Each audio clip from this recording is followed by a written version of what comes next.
What is good, YouTube? Quinn Wade basketball analysis. Coming to y'all with that quick analysis while holding down analysis, playground.com, while giving y'all this analysis. This isn't instant, but I did watch the entire game. And one thing I got to say is you got to give credit to the Timberwolves. They actually played defense, they actually executed, they still use their isolation. You have to give credit to them from literally going right at the Milwaukee Bucks' head from the jump and being able to hold the lead, take the blows. Giannis hit threes. Giannis was they was coming at their head. But the Timberwolves was able to relax and get it done. You looking at Anthony Edwards, 25, D'Angelo Russell, 29, Towns, 25. And you look at everybody else outside of Vanderbilt who had 10. Nobody really had a huge contribution outside of their big three. Now, one thing I will say is, where was Milwaukee's big three? You look at Giannis Gallup-Kumpo, 40, 16, and 7. Was dominating inside, was 3 of 6 from the three-point line, 7 of 9 from the free throw line. But look at Middleton, 16, 6 of 16, 1 of 8 from 3. You look at the fact that Connaughton had 6, George Hill had 9, Grayson Allen gave you 13, which is solid. But everybody else didn't have a great game either. When you're losing a great defender in Drew Holiday who could have defended D'Angelo Russell and made it tougher and more difficult. Same with Anthony Edwards. He probably would be defending Anthony Edwards on that last possession when he drove on Middleton, and they probably had a better shot of winning this game if Holiday was in it. And that shows you how important, why they made the trade for him, why he became such a huge part of why they won a title when Giannis was out and when he was healthy, especially against the Suns. Drew Holiday is a difference maker. This guy can score, he can facilitate, but he also can defend at an elite level, and that's why we see him on the All NBA defensive teams, and that's nothing to sneeze at. He's a legitimate player in this league, but he wasn't there. And Middleton has those games where he looks like he's a star, and he has those games where he looks regular. And you just can't have that when Holiday is out, because if you're going 1 for 8 from 3, you're taking a lot of shots, you're trying to get in rhythm, but the shots just wasn't falling. He didn't find no other ways to impact this game outside of trying to force the issue and score. Now, some of those shots was comfortable. Some of them shots are the ones that he usually take. They just wasn't falling, but he wasn't defending at an elite level. He wasn't assisting, setting up guys or nothing. And Giannis was just out there trying to go get him something. Because the game wasn't a blowout, it was a close game, and the Bucks had an opportunity to still win this game. So you have to give them credit for still trying to get this W, even though it looked like they wasn't gonna win it. And even when they got close, the Wolves never panicked. They never panicked outside of D'Angelo Russell throwing that pass to Anthony Edwards that went out of bounds. They still was able to get that composure, give it to Anthony Edwards, and he was able to get the little isolation at the top of the key and put the ball in the basket and get and one. And even though he missed a free throw, he came back and hit 2 in a row. So this was a changing of the tide type of game where the momentum was going on the Buck side. The crowd was getting into it. Giannis was getting into it. The defense started picking up. But the Wolves was able to just silence it. And I don't see them winning games like this last year. I don't see them winning games like this 2 years ago. And you have to give credit to D'Angelo Russell, who was able to play a little bit more looser, a little bit more free, getting in that pick and roll, scoring in the isolation, using the bank shot, using the floaters, using the layups.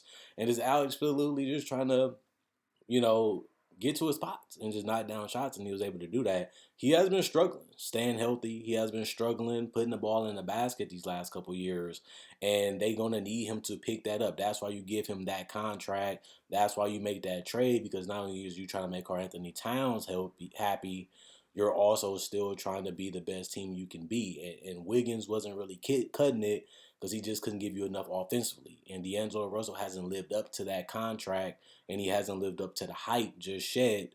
Even though he was All-Star in Brooklyn, he hasn't been able to resemble those performances wherever he has went. And this is a team that actually wanted him and actually thought he can be a big piece and a big part of this team. And he hasn't come through on his end just yet. But Anthony Edwards has. This was the number 1 pick like Towns. Towns became an All-NBA player. Towns became an All-Star. And Towns has been looking good. Hitting the threes, hitting the mid-range, posting up, setting the screens, spacing the floor, getting out of the way when these guys want to go one on one, and just being that guy that you wanted him and knew he could be. You just wish he was a little bit more dominant and a little bit more aggressive, but he don't need to do it as much because he has guys like Anthony Edwards who now are just getting you a bucket. This guy has multiple ways to score. That was one of his biggest problems coming into the NBA was his shooting. He didn't shoot the ball well from three still, but he was able to attack in multiple ways, hitting the mid ranges, getting to the basket, getting the layups, getting the dunks, getting out in transition.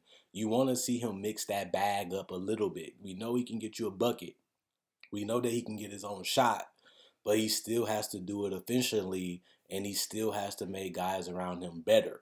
But I'm not going to put too much pressure on him because he made a lot of improvements and a lot of growth from being in college to being an NBA player, being a rookie, being a teenage rookie, and being able to fix and learn a lot on the fly and have a okay, not great or amazing, a okay season to finish off as a rookie and started the season off a lot more confident with a lot more swagger and it has still been aggressive. So they let him grow, they let him develop, and he's showing that he can really be one of the best two guards in this league.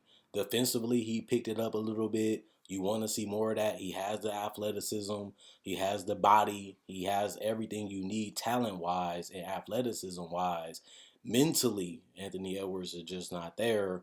As you've seen a lot of his threes, he was trying to take them, but a lot of them he was forcing. A lot of them he was trying too hard. He was doing a little bit too much when he could have just moved the ball. He could have just let something else come more naturally, but instead he just took it and forced it up, and they just was clanking. Luckily for him, he was able to just be aggressive in the end and find a way to score outside of just chucking up threes. His 3-point shot is something that he really is going to have to improve if he really wants to be a legitimate scorer in this league. Just because you can put up numbers because you get an opportunity in the shot attempts, but you still want to be tough. You still want to be dominant when you're doing it. And he would have had a lot more points if his shot selection was smarter, his shot selection was a little bit more patient, or if he would have just made the right play instead of just trying to play a little bit of a hero ball. The best part about it is they was able to get the W, so it don't look as bad. And you look at the fact that he's only 20 years old and it's only his second season. It's not even over. It's the start of it. He has a lot of good things going for him, but you still want to get in his ear and let him know you could do this, you need to do this, try that, switch this up, do this a little bit better, so he doesn't get fixated and locked in to a mentality that could be detrimental to this team being special. I like what I seen out of this Wolves team tonight. I like the fact that their guards and their players from the perimeter are stepping up. You would still like to see a lot more from Malik Beasley, who they paid a lot of money. Now he's coming off the bench, hasn't played well at all this season, and he looked like a guy that could really be a great piece for this team, a guy that can come off the screens, give them some athleticism, give them some three-point shooting, but he hasn't been able to really deliver on that either. So they paying a lot of money to a lot of guys that haven't stepped up to their potential or haven't lived up to their potential or haven't even lived up to the contract that they have signed. When you're giving these guys these contracts, you want them to get better or you want them to be the best version of themselves. And a lot of these guys just haven't done it for this team. And then on top of that, they're not a great defensive team. You look at this game they was able to do it tonight. But if they want to win, these guys are going to have to step up. You know, everybody's not going to have guys missing. Everybody's not going to have an off night. And some teams are going to come at you. I like the fact that these guys are confident. I like the fact that these guys like playing with each other. But if this team wants to be a legitimate team in the NBA, especially because they're in the Western Conference and they have to get to the playoffs with this group, they have the shooting, they have the scoring, they have the ability. Do they want it? Will they do what is necessary to get it? And will they do what it takes to get these W's every game to the most of their ability, plus be able to make the playoffs? They want to do it. They have enough talent to do it. But do they have the mentality? Do they have the closing? Do they have the possessions value? Do they care enough defensively for 48 minutes? And are they disciplined enough to stay in games and trust in each other and believe? Because even when I'm watching this game, they didn't really know who they wanted to get the ball to. D'Angelo Russell turns it over, then they go to Towns, then they go to Anthony Edwards. They seem like they still figuring out the pecking order. They still trying to figure out who team this is. They still trying to figure out who's going to be their closer. and they're still trying to figure out what they're going to do on both ends of the court, which is basically what their identity is going to be. It's understandable because this team is young and they got a lot of pieces, and they got a lot of pieces that fit and don't fit, or should fit but don't fit yet. And they have 2 to 3 more years to figure this stuff out when they actually can become a legitimate team. Now, if they want to rush it, they can make a trade and find the right fits, or try to take a gamble to get the right fit. But ultimately, I think a trade will need to happen if this team is going to be a legitimate playoff team. And Anthony Edwards is still a couple years away from being really, really good if he continues on this trend. But overall, this is a great W for them. This is a game that they will lose. This is a game that they will blow. This is a game that they will find a way to give away. But instead, they was able to stay pat, stay calm, cool, and collective, and get the W against the champions, against Giannis, who was coming at them. Giannis, who was blocking shots and trying to obliterate them, even doing pull-up threes on them. But they ultimately got the W. And look at Anthony Edwards going ISO with the game on the line, going straight out of All-Star and Chris Middleton, and getting the and one and finishing, missing the free throw, but coming down and knocking down 2 in a row to seal this game. That's a good sign for him. That's a good start for him. But this is only the beginning of something that could be great. This is why you pick him number one, not because of what he can do day one, but because of what he can be in the future. And we're starting to see him get off to a really, really good start this season. The shoot needs to improve, especially from three and mid range.